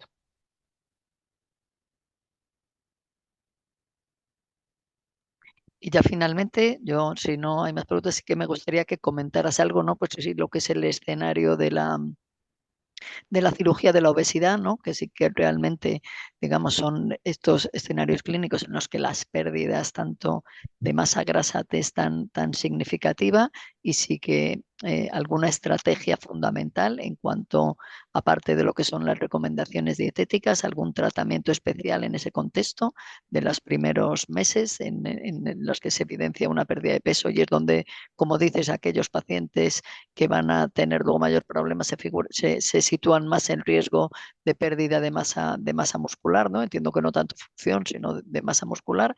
¿Qué podemos hacer en esos momentos? Ejercicio físico, ¿hay algún estudio dirigido a qué tipo de ejercicio físico, ¿no? Porque solemos ser cautos en los pacientes y quizá es no tanto la pérdida de peso, sino realmente el postoperatorio de los pacientes cuando pueden empezar a hacer ejercicio. ¿Hay algún estudio, hay algún dato para que hagamos recomendaciones concretas? Nos fijamos mucho en lo que es las recomendaciones dietéticas en la postcirugía bariátrica, pero realmente del ejercicio como que en los primeros Nos meses olvidamos. miramos para otro lado cuando nos preguntan y yo creo que, o por lo menos yo no conozco la evidencia que puede haber en este campo. Hombre, yo creo que el ejercicio físico ha sido el gran olvidado de los médicos, ¿no? Que siempre no nos ha preocupado demasiado y eso nos hemos limitado a ese camino a usted. Pero en cirugía bariátrica, especialmente en los 3 primeros meses, como dices, las pérdidas son brutales de peso y también de masa muscular. eh, y tenemos que ser especialmente cautos para evitar eso. No nos ha preocupado nada, no nos ha preocupado cuántos kilos perdían los pacientes y tampoco nos ha preocupado especialmente lo que pasaba con la alimentación después. Pero no, entonces, eso, hay que especialmente estar muy atentos a que los pacientes no se desnutran, porque hay mucha desnutrición también post-cirugía bariátrica que se nos pasa desapercibida, especialmente en esos primeros 3 meses, que es cuando los pacientes van a perder más masa muscular. Como decías, que es llamativo que la pérdida de la función en general es mucho menos llamativa que la pérdida de masa muscular, pues probablemente porque no vemos los cambios en grasa en el músculo, tenemos un músculo menor en cantidad pero con menos infiltración grasa y por tanto que lo hace probablemente más funcional, pero en cualquier caso tenemos que estar muy encima, monitorizar, hacer composición corporal, valorar la fuerza y dieta y por supuesto ejercicio de fuerza. Desde el primer día después de la cirugía bariátrica, cada vez tenemos más claro lo de la recuperación intensificada de cirugía. Lo aplicamos a los pacientes oncológicos y sin embargo a los pacientes con obesidad les dejamos sentados en la silla a ver si se recuperan 3 meses después cuando ya han perdido mucha funcionalidad muscular. Entonces creo que también la cirugía bariátrica es una candidata a la recuperación intensificada y hacer ejercicio lo más frecuentemente posible y ejercicio de fuerza. Pero eso, nos falta un poco, primero, convencimiento nuestro y segundo, profesionales para poder ayudarnos en todo eso, porque en el tiempo de consulta después de una cirugía bariátrica no vamos a poder monitorizar cómo hacen el ejercicio los pacientes a lo largo del postoperatorio, o sea que necesitamos también ayuda ahí. Bueno, pues una reflexión importante para aplicar en nuestra práctica clínica. Bueno, pues muchísimas gracias, María, Gracias a ti, por tu Coral, un tiempo. placer estar aquí. Pues nada, Gracias. vamos ya con nuestra última compañera, la última ponente, la doctora Ana Cantón Blanco. Ana Cantón es endocrinóloga del Complejo Universitario de Santiago de Compostela. Nos va a hablar, Ana, de otro binomio peligroso, no sé si tanto como la obesidad y la sarcopenia, pero con mucha comorbilidad asociada, que es aquel individuo con diabetes que aparte sufre de desnutrición. Quizá un binomio de lo que vamos a aprender esta tarde. Ana tiene muchísima experiencia en lo que es dentro del campo de la nutrición, en el campo de la desnutrición. Colabora con la SEMPE, que es la Sociedad Española de Nutrición Enteral y Parenteral, y con su amplio dominio de esta materia nos va a dar la última ponencia de la tarde. Ana, cuando quieras. Muchísimas gracias a Coral y a Lidival por invitarnos a participar en este fórum. La verdad es que es un fórum tremendamente interesante y es un placer para mí poder colaborar y estar hoy aquí con los compañeros presentando esta sesión. Como os decía Coral, vamos a hablar ahora de un binomio de una patología de la que hemos hablado esta tarde en más de una ocasión, la diabetes, que en este caso vamos a relacionarla con la desnutrición y, como veréis, también con la sarcopenia. Hablaremos un poco de la prevalencia de desnutrición en diabetes, cuál es la fisiopatología de la desnutrición y la sarcopenia en pacientes con diabetes y cuál es el papel que juegan los tratamientos hipoglicemiantes en el músculo, un área que cada vez va tomando más protagonismo también en esta enfermedad.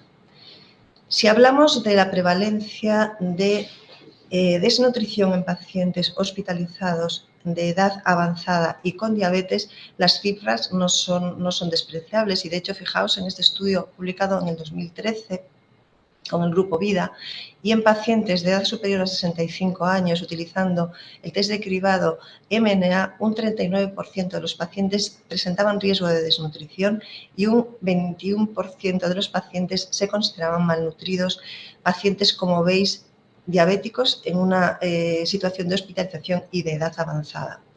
Cuando retrospectivamente en una corte de estos pacientes se evaluó cuáles presentaban criterios de desnutrición, aplicando ya los criterios GLIM de reciente publicación, ahora tan conocidos y utilizados en los últimos años, realizando un análisis en 159 pacientes, se vio que, según criterios GLIM, el 35,8% de los pacientes tenía una desnutrición moderada y un 16% de los pacientes tenía una desnutrición grave, respectivamente.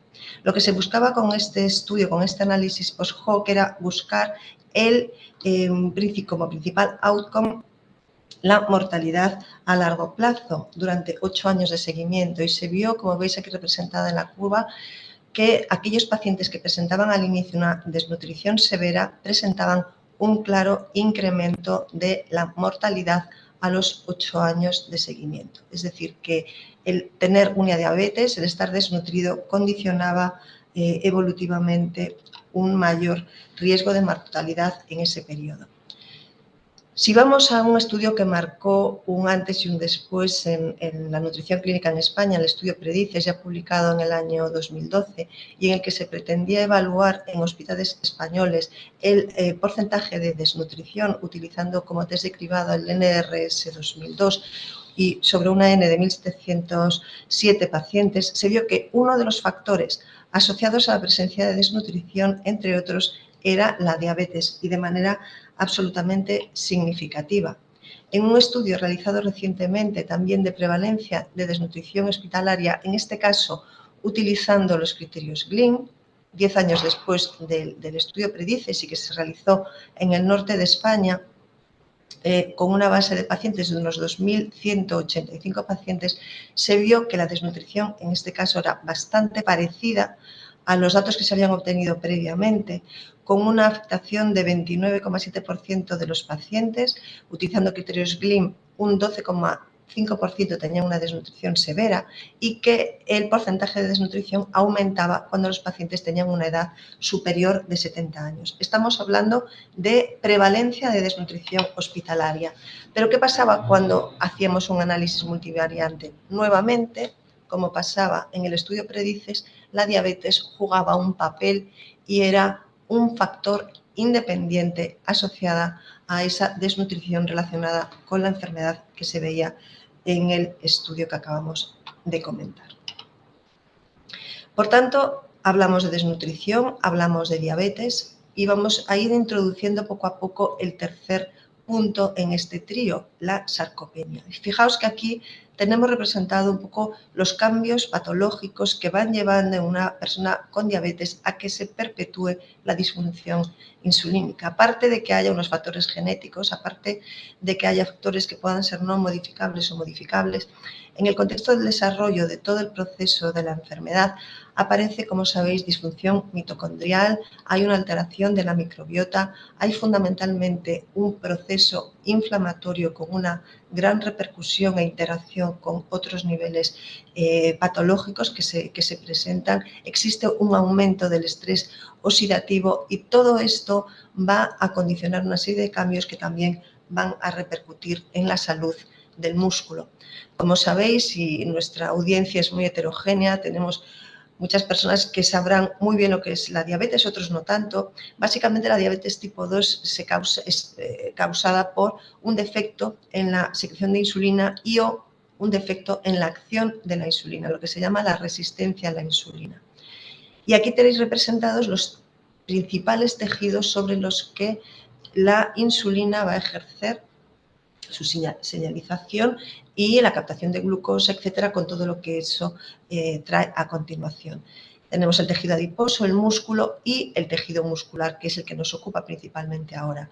¿Qué ocurre en el músculo con la insulina? Pues tenemos una facilidad o una introducción o capacidad para introducir la glucosa en la célula y para utilizarla en el metabolismo, favorece la síntesis de glucógeno e inhibe el catabolismo proteico. Como veis, en este caso, la presencia de insulina, que con los años en muchos pacientes va disminuyendo en cuanto a su acción efectiva y va perdiéndose esa acción anabólica que sobre el músculo ejerce esta hormona.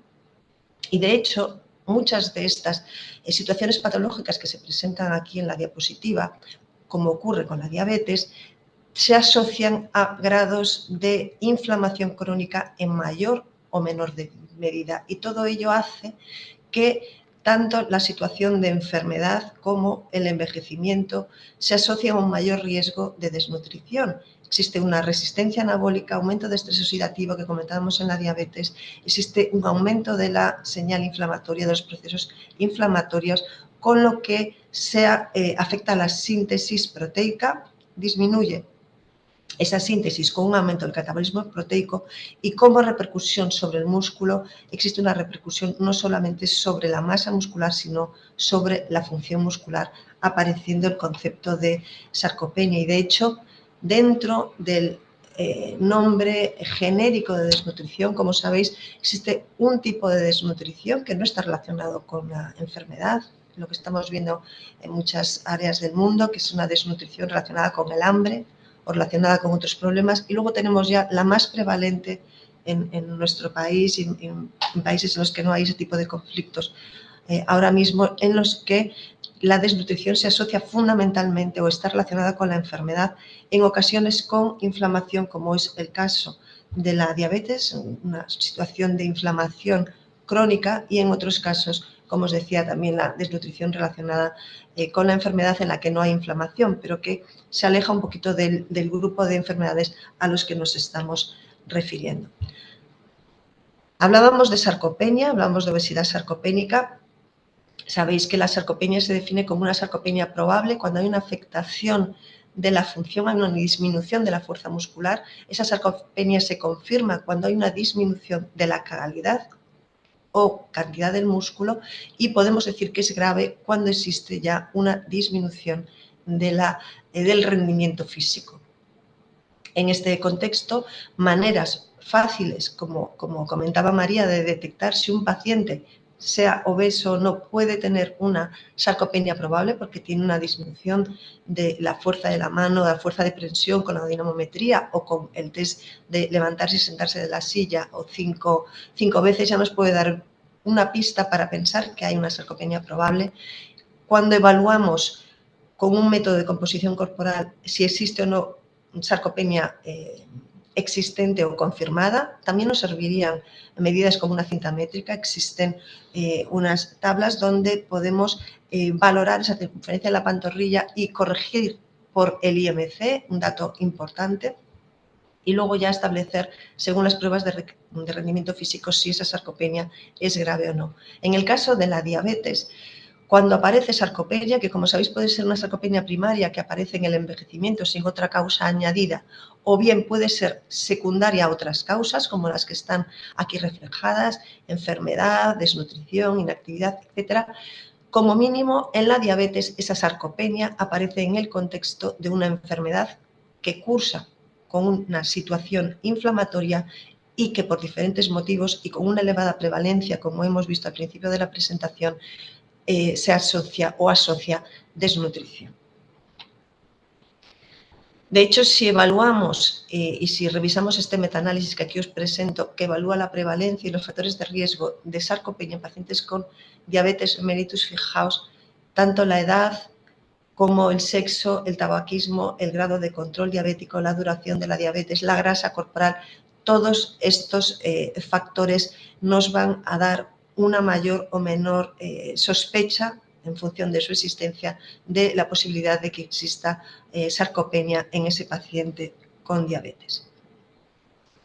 Y un término que me gustaría también compartir con vosotros y que está relacionado con todo esto que estamos hablando es un síndrome clínico del que ya lleva hablándose de manera importante en los últimos años, pero yo creo que cada vez cobra una mayor relevancia, que es la fragilidad. Un síndrome clínico que básicamente constituye una pérdida de las reservas para mantener y para reaccionar ante las alteraciones o las agresiones a un equilibrio provocado por diferentes estresores, por decirlo de alguna forma. Tenéis aquí representadas estos especie de globos de color oro. Los sistemas que más se ven afectados en la fragilidad son el sistema musculoesquelético, el sistema metabólico en concreto, el metabolismo hidrocarbonado y la respuesta al estrés. Son estos sistemas los que tienen una menor capacidad de respuesta a los agentes externos que agreden a ese paciente vulnerable y que pueden condicionar esa fragilidad. Hoy en día se establece una clara relación que puede ser bidireccional. Existen dudas al respecto de cuál es el primer punto en este binomio, en este trinomio, qué es lo primero. De la diabetes se pasa a la sarcopenia. La sarcopenia condiciona diabetes por esa afectación del músculo, por esa infiltración grasa del músculo que pierde calidad, esa mioesteatosis y que hace que tenga una menor capacidad para la captación de glucosa y para su utilización en el metabolismo celular, apareciendo una mayor resistencia insulínica y la fragilidad. Todo esto está interrelacionado y últimamente lo que sí se está viendo es que junto a las clásicas complicaciones que veíamos en la diabetes, las complicaciones microvasculares, las complicaciones macrovasculares, están apareciendo una tercera categoría de complicaciones que podríamos incluir como novedosas, aunque lleven ahí un tiempo, que pueden ser consideradas la sarcopenia y la fragilidad, como apartados que también tendríamos que evaluar cuando estamos evaluando en el seguimiento a un paciente con una diabetes, no solamente centrarnos en las complicaciones micro y macrovasculares. Y este trabajo en el que participa uno de nuestros compañeros de la mesa se hace un poco de referencia a esa comorbilidad escondida a veces porque no se diagnostica fundamentalmente en pacientes que tienen diabetes y que tienen obesidad, que es la disminución de la masa muscular, cuya presencia tiene una gran repercusión en la funcionalidad y en la capacidad y en la calidad de vida del paciente. Y por qué, aparte de centrarnos en el tratamiento médico de la enfermedad, aparte de realizar ajustes dietéticos por la enfermedad, las actividades en las que se juega una parte del ejercicio físico aeróbico y también, si es posible e idealmente combinado con actividades de fuerza, nos permitirá mantener la masa muscular y la funcionalidad en esos pacientes con diabetes.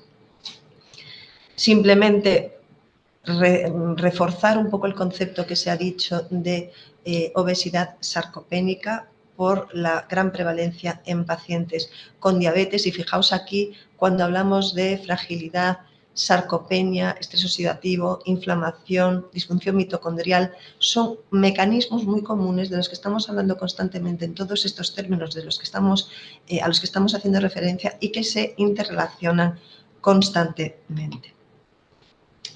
En este trabajo que se presenta aquí en esta revisión sistemática también se ve una asociación entre la obesidad sarcopénica y el riesgo de diabetes tipo 2 en adulto. Parece bastante lógico. Cuando el músculo está afectado, por ese mismo condicionante que explicábamos previamente, el riesgo de diabetes va a ser mayor. Lógicamente, fijaos, en este metaanálisis podemos hablar de que este riesgo es aproximadamente un 38% en la obesidad sarcopénica comparado con aquellos pacientes que no tienen una obesidad sarcopénica. Y en este trabajo que os presento de Carla Prado, que presenta unos dibujos muy atractivos y muy claros, vuelvo a señalar un poco la interrelación entre todos estos aspectos que hemos hablado. La desnutrición, la sarcopenia, los cambios asociados al sedentarismo y la falta de ejercicio físico, la alteración en esos sistemas metabólicos fundamentalmente del metabolismo hidrocarbonado, el estrés oxidativo, la inflamación. Fijaos que todo ello está debajo de términos que a veces pueden confundirse, pero que no son exactamente lo mismo. No es lo mismo una desnutrición, que puede tener o no sarcopenia, que una sarcopenia que puede coexistir con desnutrición o no. Estamos hablando únicamente de afectación de masa muscular y función, con la fragilidad física, que veis que es otro condicionante que tiene otra serie de peculiaridades diferentes a estas dos que hemos comentado. Y luego ya la situación de caquexia, que es una situación realmente difícil de manejar en las consultas de nutrición clínica por la dificultad que tenemos para conseguir revertir esa situación de pérdida de masa muscular acompañada generalmente de pérdida de masa grasa y con una escasísima respuesta al tratamiento médico nutricional en un contexto de importante inflamación. Y un aspecto importante, si hablamos de la diabetes, si hablamos del músculo, si hablamos de la desnutrición, es pensar en qué repercusión pueden tener los fármacos que utilizamos hoy en día para tratar a los pacientes con una diabetes mellitus, qué efecto pueden tener sobre el músculo. Estamos diciendo que cuidar ese músculo es fundamental, que no nos tenemos que centrar únicamente en el fondo de ojo, centrarnos únicamente en si tiene o no microalbuminuria para proteger ese riñón. Tenemos que pensar también si tenemos que hacer algo por ese músculo, porque nos va a mejorar la calidad de vida del paciente y como decíamos, era una comorbilidad más que tendremos que empezar a buscar en nuestras consultas de endocrinología, no solamente en las consultas de nutrición. Entre los fármacos que tenemos a nuestra disposición, lo que está claro y cuando se evalúa el impacto que estos fármacos ejercen sobre el músculo y su función, está claro que las linidas, las sulfonilureas, tienen un efecto que generalmente es negativo sobre el músculo. Si pensamos en fármacos como la insulina, como los análogos del GLP-1, inhibidores del DPP-4, estos fármacos, fijaos en verde, como el ejercicio, van a tener un efecto como mínimo no dañino y generalmente protector sobre el músculo. Y luego ya tenemos otro grupo de fármacos muy utilizados hoy en día, fundamentalmente la metformina, que sigue siendo un fármaco clave en el tratamiento de la diabetes, los inhibidores del SGLT2, en los que el efecto sobre el músculo es un poco controvertido, está un poco ni sí ni no queda muy claro porque realmente el efecto que estos fármacos ejercen sobre diferentes sistemas y sobre diferentes rutas metabólicas puede ser de alguna manera contradictorio. En este sentido, la metformina, por ejemplo, que es uno de estos fármacos que decíamos que tienen un efecto controvertido. Por un lado, incrementa la función mitocondrial, lo cual es bueno. Nos favorece la angiogénesis, nos aumenta la capacidad, digamos, o la mayor resistencia a la fatiga oxidativa de la fibra muscular. Nos disminuye las citoquinas proinflamatorias. Todos estos efectos podrían ser a priori positivos. ¿Por qué tiene un efecto que no es claramente positivo? Pues que también facilita la autofagia, con lo cual en este sentido no tiene un efecto sobre el músculo claramente positivo. En relación a las sulfonilureas, su efecto es claramente negativo, al menos los que están demostrados, con un incremento franco de la degradación proteica.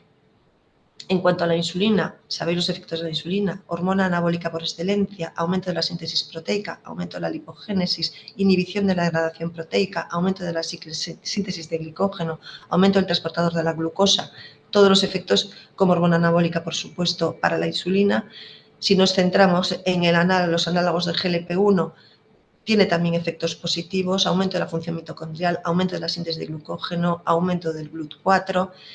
Si nos vamos a los inhibidores de SGLT2, recordad que les poníamos junto con la metformina como fármacos que pueden tener un efecto controvertido. ¿Por qué? Pues que, por un lado, pueden facilitar la degradación proteica, pero por otro lado también está demostrado que aumenta la función mitocondrial, la sensibilidad a la insulina y disminuyen las citoquinas proinflamatorias. Existen muchas cosas por saber ahora mismo en este aspecto, pero sí es importante que conozcamos que a la hora de elegir un fármaco tenemos que tener en cuenta el contrincante que tenemos o el paciente que tenemos delante, para decirlo de una forma más adecuada, y pensar que si es una persona mayor que a lo mejor está perdiendo peso, el utilizar un inhibidor del SGLT2 pues no es una muy buena idea, pues porque entre otras cosas vemos muchas veces en las consultas pacientes con un inhibidor del SGLT2 y que pierde muchísimo peso por el efecto del propio fármaco. Pues a lo mejor tenemos que, sabiendo que una enzima no tiene un efecto favorable sobre el músculo, nos puede hacer pensar en otro fármaco, aunque conocemos los efectos beneficiosos que han demostrado a nivel cardiovascular sobre efectos sobre el corazón y sobre el riñón. Habéis tenido en el foro una charla exhaustiva de estos fármacos en este sentido. Lo que quiero decir es que es fundamental tener en cuenta ese aspecto de la sarcopenia como posible comorbilidad en la diabetes y de tenerlo en cuenta a la hora de elegir el tratamiento de un paciente que tengamos en la consulta. Como mensajes finales o como conclusión que me gustaría transmitiros es que existe dentro del paciente con una diabetes tipo 2 una elevada prevalencia de desnutrición y que un paciente desnutrido tiene un elevado riesgo de mortalidad, que también en los pacientes con diabetes existe una elevada prevalencia de sarcopenia y de fragilidad. Esta sarcopenia puede ser probable, puede estar constatada o confirmada y puede ser grave. Que estas entidades, como habéis visto, estas enfermedades comparten muchos mecanismos que están en nuestro organismo interrelacionando unos con otros, entre ellos la inflamación crónica, la resistencia a la insulina y la disfunción mitocondrial, que veis que han salido constantemente a lo largo de la presentación, que la coexistencia de estas situaciones empeora el pronóstico del paciente. Cuando hay una obesidad sarcopénica, no hay los problemas asociados a la obesidad más los problemas asociados a la sarcopenia. Se ha visto que esos problemas se potencian, es decir, son peores que los que existen en estas dos entidades por separado. Por tanto, yo creo que la existencia de estas comorbilidades asociadas potencian todavía más el que la respuesta pueda ser y el pronóstico pueda ser peor. Por tanto, intentemos abordar lo abordable de cada una de estas circunstancias. A la hora de elegir un tratamiento farmacológico en los pacientes con diabetes, pensemos en el potencial impacto que pueden tener sobre la masa muscular y sobre la funcionalidad y calidad de vida del paciente, y consideremos siempre estos aspectos para elegir el tratamiento óptimo en cada uno de nuestros pacientes con diabetes mellitus. Y muchas gracias por vuestra atención. Bueno, Ana, muchísimas gracias, ¿no? Yo creo que hay una multitud de reflexiones y de comentarios que podríamos hacer. Yo creo que nos has visualizado lo que es uno de los aspectos de la medicina y abordaje de precisión en el paciente con diabetes, ¿no?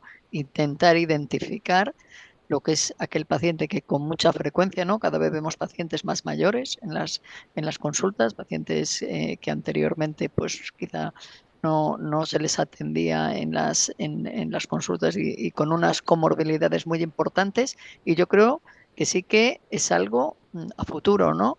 Dentro de esas complicaciones crónicas de la diabetes, yo creo que es fundamental identificar la presencia de sarcopenia, de desnutrición, de fragilidad y saber gradar, ¿no? O poner en grados cada una de estas patologías subyacentes, porque realmente condiciona mucho el abordaje de estos pacientes, ¿no? Con lo cual, yo creo que sí que es una reflexión que debiéramos hacer siempre, digamos, el poder evaluar el grado de desnutrición, de sarcopenia que tienen los pacientes. Y yo creo que también es importante, ahora siempre hablamos de personalizar el tratamiento, dentro de la personalización del tratamiento es también, nos olvidamos que el paciente es el que puede, en cierta manera, también decidir el qué tipo de terapia o cómo se va a abordar su enfermedad, ¿no? Realmente esto que tú has comentado, el elegir un tipo de tratamiento, pues yo creo que también es a consensuar con el beneficio o lo que en ese momento al paciente, ¿no? Esto es una reflexión que yo estoy haciendo, lo que le preocupa más, ¿no?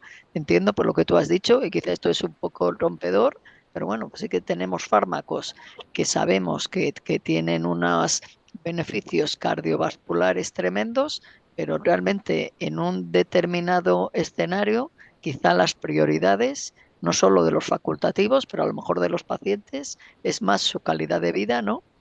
O el impacto que pueden tener determinados pacientes, ¿no? No sé si esto es un planteamiento que tú te planteas, has pensado en ello cuando has estado preparando lo que es la exposición.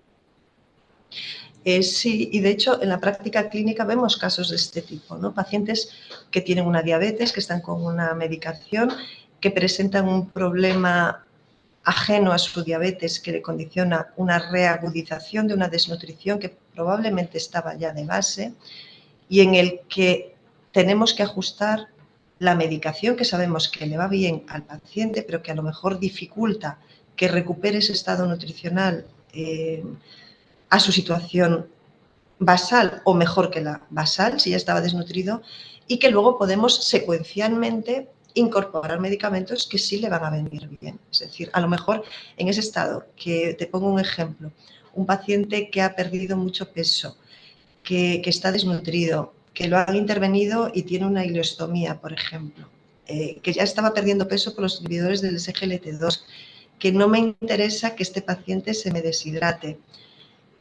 Pues a lo mejor tengo que poner otro fármaco, cambiar a lo mejor a un inhibidor de la DPP4 durante un tiempo, ser un poco laxa en el control de su diabetes y en la protección cardiovascular que estoy buscando, hasta tenerlo un poquito estabilizado, que el paciente esté mejor, que a lo mejor se haya realizado el cierre de su ileostomía y la situación esté más estabilizada para luego ya reiniciar un tratamiento con un fármaco que al paciente le va a venir mejor. Yo creo que tenemos que ser flexibles en este sentido, no perder nunca dónde queremos llegar, pero saber en qué momento tenemos que decir, no, aquí hay que priorizar esto, porque si no me sale de este evento agudo, la protección cardiovascular no va a ser muy, muy útil. Porque entiendo que en todos estos estudios que tú has mostrado, pues sí que esa presencia de desnutrición, de fragilidad, condiciona también la vida de los pacientes, ¿no? Digamos, es lo que tú dices, ese binomio cuando se da a la par, desnutrición y diabetes, pues sí que hay claros estudios que condicionan mucho la morbi y entiendo que también la mortalidad de los pacientes, ¿no? A medio y corto plazo. Efectivamente, si los análogos del GLP-1 me pueden producir en un paciente pues mucha saciedad o pueden disminuir mucho su apetito, que es el efecto que buscamos en muchos pacientes, ¿no? Pues si hay una desnutrición importante, a lo mejor en ese momento de tanta fragilidad y de tanto desequilibrio, quizá no es el momento de utilizarlo, aunque sea un paciente obeso, porque un paciente obeso puede estar desnutrido perfectamente y que para ese paciente obeso con diabetes el gol estándar que nos sale de entrada es ponerle un análogo de GLP-1. Perfecto, pero a lo mejor en ese momento inicial de situación de desnutrición, estoy pensando en un problema intercurrente, pues a lo mejor sacrificamos ese efecto secundario que ese paciente podía tener en algún momento, porque no me interesa que si su problema agudo ya le produce esa anorexia o le produce ese rechazo a la ingesta, pues que no haya nada que condicione durante ese periodo limitado y le produzca un empeoramiento de un síntoma que nos va a dificultar su vuelta a una situación nutricional correcta. No sé si lo transmito de manera adecuada y que no parezca que estoy priorizando cosas no priorizables. Yo creo que... Hombre, yo creo que todos tenemos que saber y en ese sentido, pues ahí está la personalización. Evidentemente no es lo mismo un paciente que ya ha tenido, digamos, en una prevención secundaria, yo creo que es muy diferente a pacientes en prevención cardiovascular primaria y en pacientes con fragilidad. Yo creo que, digamos, nos vamos a los extremos, pero evidentemente todos estamos y evidentemente cuando ves a un paciente no es lo mismo, quizá en un posoperatorio, pues como tú hablas, pues de un proceso neoplásico o de un proceso proceso de otro tipo o un proceso quirúrgico, que cuando vemos a una persona con diabetes que no está en estos escenarios tan complejos y tan agudos, ¿no? Yo creo que eso sí que es importante, lo que es el tratamiento o el abordaje de la diabetes en otro evento agudo o en su propia o en carga simplemente por su diabetes y su riesgo cardiovascular o riesgo nefrocardiovascular sobre todo. Sí, no hablo tanto en el evento agudísimo, que probablemente ahí pues, la cosa cambia mucho. Me refiero ya cuando estamos en una situación de estabilidad y el paciente ya se está medio recuperando, que ya es como el momento de reiniciar, como dice, tratamiento habitual, vale, sí, pero a lo mejor tratamiento habitual sí, pero con ciertos matices, ¿no? Mientras no tengamos esa situación de riesgo nutricional y sarcopénico sobre todo. Sí, hombre, será interesante ver estudios, ¿no? de pacientes pues, realmente de una cierta edad, centrados también en pacientes con fragilidad, pacientes con sarcopenia, pacientes con desnutrición, los resultados claramente también cardiovasculares y de otro tipo de beneficios con estos nuevos fármacos, que en todos los ensayos con tan número de pacientes pues realmente no está bien identificados quizá estos pacientes que a lo mejor vemos más en consultas de nutrición y no tanto en consulta de diabetes general, y por eso quizá nosotros ponemos más el punto ahí. Pues nada, no sé si quieres hacer alguna otra puntualización, Ana. Pues yo creo esto llamar un poco la atención sobre esto. Es verdad que muchas veces, como tú dices, los pacientes que se ven en una consulta de endocrinología general no reflejan este paciente tan malnutrido que se ven en las consultas más dirigidas a nutrición clínica, pero donde parece que la diabetes, como otras enfermedades, pasa a tener un papel no tan relevante como en la consulta de endocrino general, que es donde te centras fundamentalmente, y en el otro caso, pues estás como condicionando un poco esa enfermedad a la situación aguda que ha motivado esa descompensación y que luego el paciente vuelve a su... Pero bueno, llamar la atención sobre esto, pensar en la determinación funcional de pruebas funcionales y de la circunferencia de la pantorrilla, no solo en las consultas de nutrición, sino cada vez más en consultas de endocrinología general, en nuestro paciente habitual, fuera de situaciones agudas, por supuesto, como un punto más de control y como una medida más.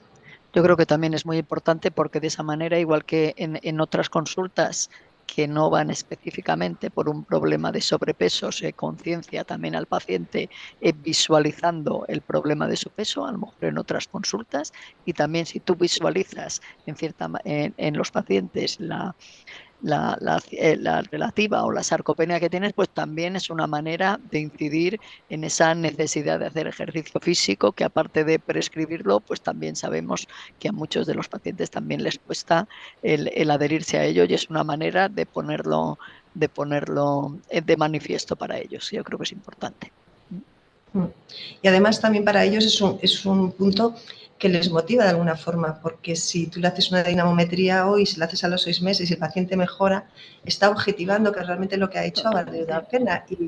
Y es una manera de reforzar que, mira, te está costando un esfuerzo, pero esto es positivo para ti, positivo para tu funcionalidad, y si antes tardabas X segundos, ahora tardas menos, y realmente es un refuerzo positivo para ellos también. Sí. Más que lo que es el peso y la talla, porque cada vez van sabiendo más que el peso por sí solo no significa nada. Es que no me preocupa que ganes o pierdas, me preocupa cómo es lo que ganas o pierdas.